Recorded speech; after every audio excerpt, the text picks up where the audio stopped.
Yes, ladies and gentlemen, we are here. We are here. You know how I start off the pregame, letting y'all know where we are. Where are we? We are here. Welcome to the pregame episode 63 of the Splash Cast, the ATL edition. I am your co-host, Reggie. That kind of a formal intro for the pregame, but it is what it is. What's up, man? How you feeling, bro? Feeling good, man. Feeling good. You know when you kind of figure something out or you figure out a better way to do something that you've been doing the hard way for a long time? What you been figuring? As we go with this podcast game, all of these extra programs and stuff, shout out to y'all know where I am. Crown. Beverages. Crown, you got a hold of me, Crown. Got a hold of me, Crown. But just being able to work with the audio on this better. You know, like you were doing, you know how you figure, when you figure something out or you figure out that you were doing something the hard way and you figure out a much easier way to do it. And then you think about like, I could have been doing it this way the whole time. That's how I feel right now. I was like, dang, I could have been doing this the whole time. And the fact that you'll never go back to doing it that way ever again. Ever. And I got to catch myself for being that guy to like give unsolicited advice if I see you working on like this program. Yeah. Oh, I see you working on that. Remember now, don't do this. They were like, nah, bro. Run your operation, bro. Run your operation how you feel most comfortable. I am not your advisor. Yes, sir. Building my own podcast. All right, struggling, man. But we moving forward every day. Every day. So before we get into the, y'all know how it is with the ATL edition. We cover the Braves, the Falcons, the Hawks, / and the Atlanta Dream. Affectionately known as our oldest, middle, and youngest child or children. But before we get that, man, we're going to do the pregame. We got a couple things we're going to talk about, man. We don't really talk about any other teams in terms of baseball. I mean, when they say no to all the money, come on down, Expos. Have a seat right here on the couch. Your man, Juan Miguel Soto, turns down $440 million. 440 M's. As the Expos will now entertain trade offers for the all-star outfielder. Now, of course, everybody is focused on Soto turning down $440 million. It would have made it the largest contract by total number in the history of baseball. But Correct. There's a little line right here. Soto rejects 15 years. 15 years is a long time. I understand you want longevity. Now it is fully guaranteed. You get that money. $440 million right now. But 15 years is a long time, man. Hey, man, we just talked about Mike Conley and what his contract was when he was the highest paid player in the NBA. What was that, like 6 years ago? Yeah. That contract, that is the middle of the road contract now. 15 years. And this is the thing. From what I read, Scott Boras is asking for $500 million. It doesn't matter. It does. Oh, go ahead. He asking for a smooth, $500 million. Which I get that. I think that's a little bit smoke and mirrors to me. And as I said before, you know me, what y'all call me, Corporate Raider Reggie. I'm all for it. If you're going to give me $500 million, just give me ownership in the team. Just give me ownership in the team. No, especially not the Nationals. Hell no, just run me my bread, dog. I figure out what I want to do with my money. I won't. In this case, I want the 500, and they're never gonna give up ownership. Well, the thing about this is a bad precedent. What makes this a bad deal in terms of a player is the 15 years. Miguel Soto, that's his middle name. Juan Soto is 23 years old. If he would have signed this deal, he'll be 38. He would have not had another contract again. This is basically I'm a Washington National for life. That's the worst kind of contract you could sign if you're a baseball player, to me. Normally when you sign those deals where they are, you try to line up your contract negotiations with collective bargaining agreements. And when the collective bargaining agreement, at least in basketball, when the collective bargaining agreement is renegotiated between the Players Association and the league, because normally, at least we've seen it in basketball, we've seen it in kind of in baseball, the price goes up for the superstars. Yeah, that is the part that you can't account for, and inflation is inflating. It's just more money to be made, but the guarantee of $500 million, whether I play another game of baseball or not, is also daunting. It is very daunting to go ahead and be like, you know what, I'm done here. So I mean that is more than the two highest Nationals contracts combined, which is Matt Scherzer and Strasburg. And they say that's 2.5. That's 2.5 times what Barry Bonds made over his entire career. So I mean, it's $500 million is a lot of money. I don't care what you say. Max Scherzer. Well, see, here's the difference. This is 15 years. 440 divided by 15 is what? Whatever that calculator tells you it is. 29.3. So that's $29 million. Max Scherzer is making 3 years 130. So you can say that. Well, I mean, you got to think about that. You would assume that. Okay, so you got to think about this part. How long do you think he'll be this good, realistically? He's 23. How long do you think he'll be this good? Where he is now. Are you assuming this good means that he's at the peak of his powers? Or are you assuming that he won't get better? Let's say he gets negligibly better. It's going to be tough for him to get a lot better than where he is now. Why? He's 23. Aaron Judge is 30. It took him that long to get to where he is. I'm saying for 15 years, there's no way I would sign this for 15 years, because what is this contract going to look like? When Mike Trout signed for $300-something million, people were going crazy.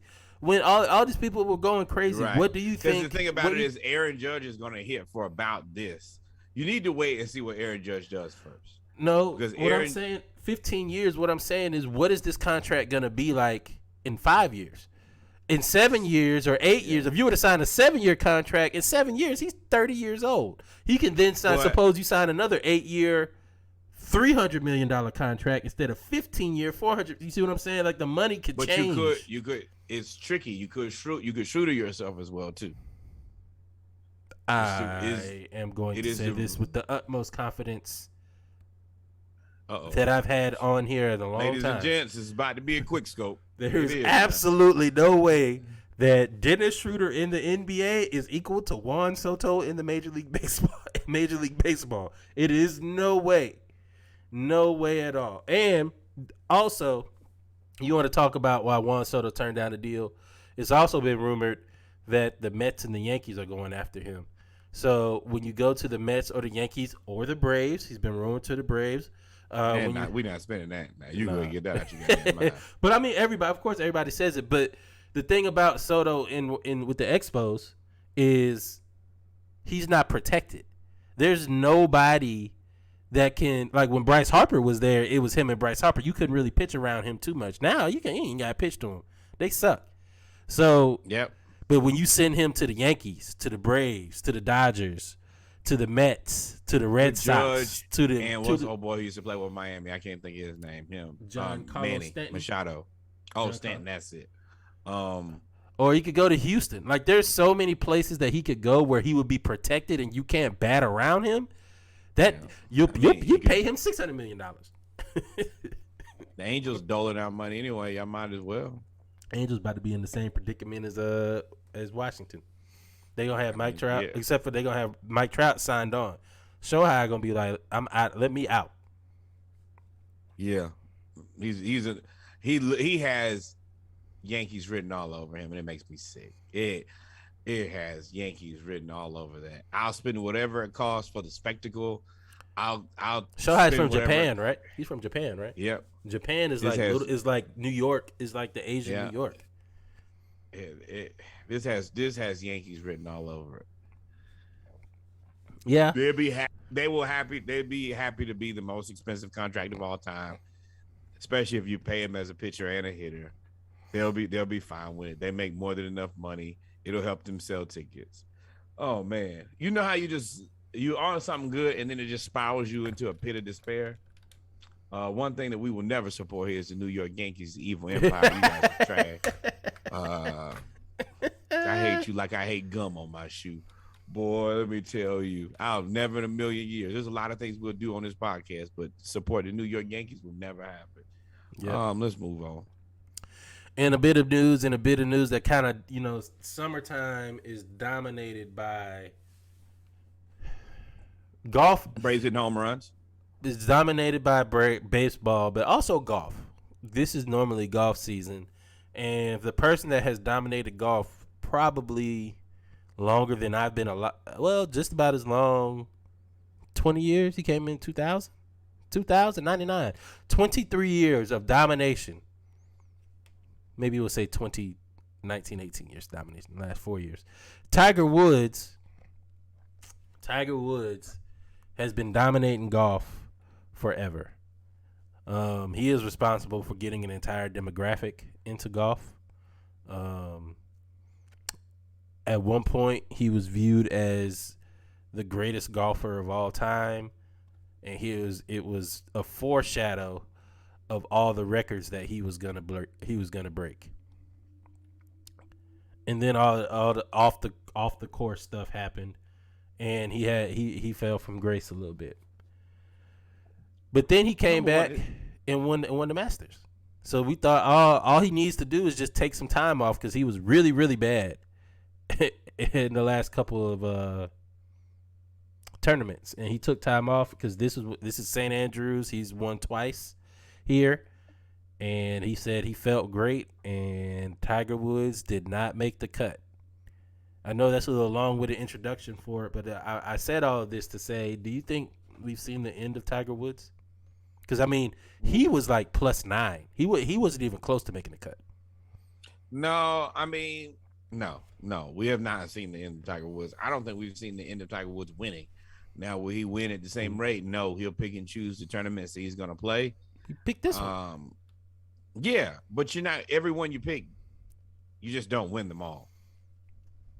I don't think winning is the biggest part here. I think the fact that he didn't even make it to the weekend. He didn't even make it to the weekend. He got cut Friday. It happens. Not to him. Not to him. It does. When you almost lost your foot, it's going to happen to you from time to time. And that's another thing I wanted to say. What about the injuries? That's why I say we might have seen it because the injuries have. I think he's very similar to LeBron. He's going to be now either can I win this or cut bait early. If I can't win it, let me go ahead and get on out of here.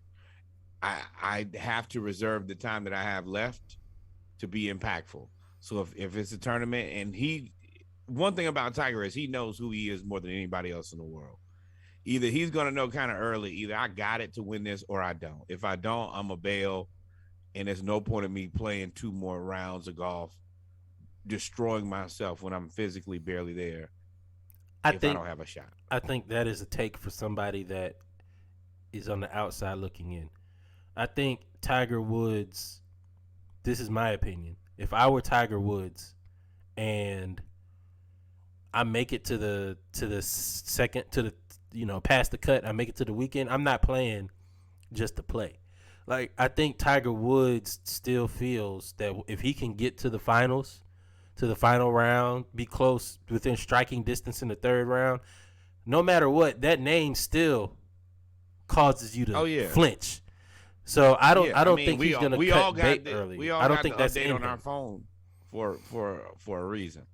I don't think he's gonna. I don't think he's that type of player. And golf really isn't that type of game to where you can say, I don't have it today. This tournament, I'm just gonna go ahead and bail. I don't think One, I don't think he has that in him. Two, I don't think golf is that type of game. It's kind of difficult to just bail unless you just walk Well, off the I'm not going to course. say bail, but there is golf is something that will humble you pretty quickly.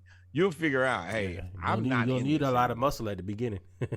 No, but if I get through the front nine and it's not looking good, then I might be able to make the cut. But if I'm making the cut just to make the cut to play another day, then what am I really doing?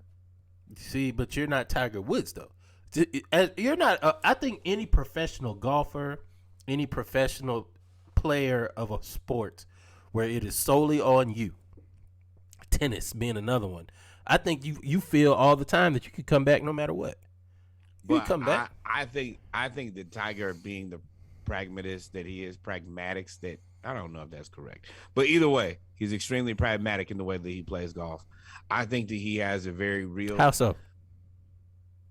because when he plays, he went from starting out just out driving everybody to putting and chipping his way into beating people. So he's already had a reality check of himself. Hey, I'm not the guy who I used to be. I had to change the way that I play golf in order to be effective. I think that if he's willing to do that, then I think he's more than willing to say, hey, man, I don't have it this weekend. I tried it. I started out. He's going to have to play now kind of like front running. It can't be, I'm going to catch you on Sunday. Those days are no longer available. But if I can stay competitive through the first few rounds, then yeah, I mean the first couple of rounds, then yeah, I'll stick in here and I'll try to beat somebody. But if I don't have it, I just don't have it today, and I don't need it because I'm still arguably one of the best golfers to ever walk the planet. So yeah, if I don't have it, I'm check out. No offense, but when I got it, y'all better buckle up.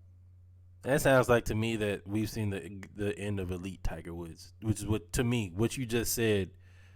Over basically, if I don't have it, then I'm gonna bail out. So either I'm gonna win or I'm gonna be boo boo. So that's like either I'm gonna be 100 or 0 or 100 or 25%. And if you average that out, that's a I'm C not or gonna D. throw the So, game, but I'm not gonna destroy myself physically walking up and down this course on this bad foot slash leg. I If I agree. know I that agree with what you're saying. I'm yeah, just saying I don't think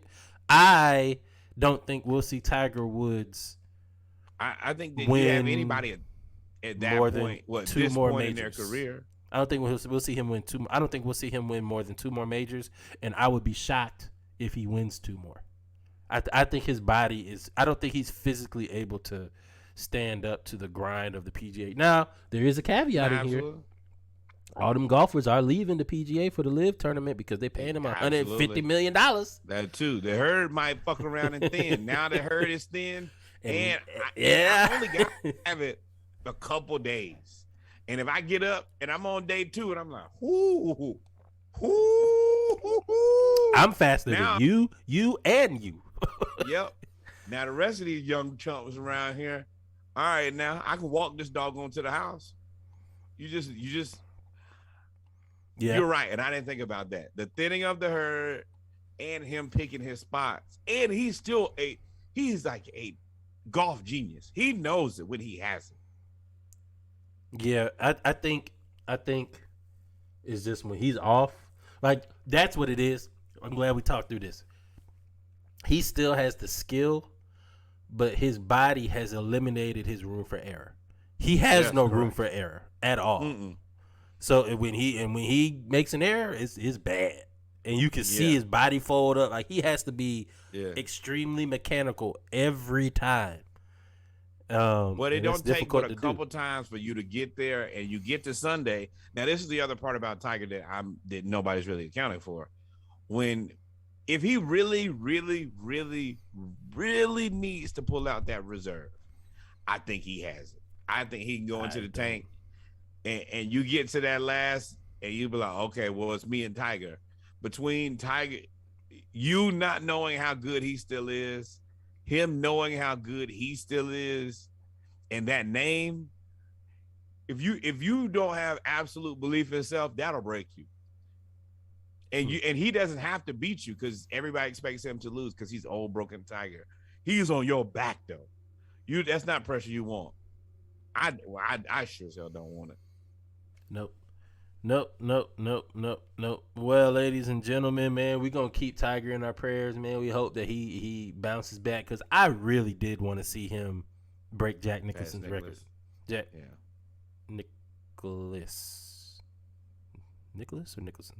Nicholas. Break Jack Nicklaus's record, man. I really wanted that to happen. So, if it does, man, I'd be ecstatic. But with that being said, ladies and gentlemen, we've come to the end of the pregame of the ATL edition of episode 63 of the Splash Cast. Y'all make sure y'all stay tuned as we get ready for the Atlanta edition of episode 63 of the Splash Cast, where we talk about the Braves, Falcons, Hawks / Dream, a.k.a. our oldest, middle, and youngest child. Y'all stay tuned. Pour a beverage. We'll be right back.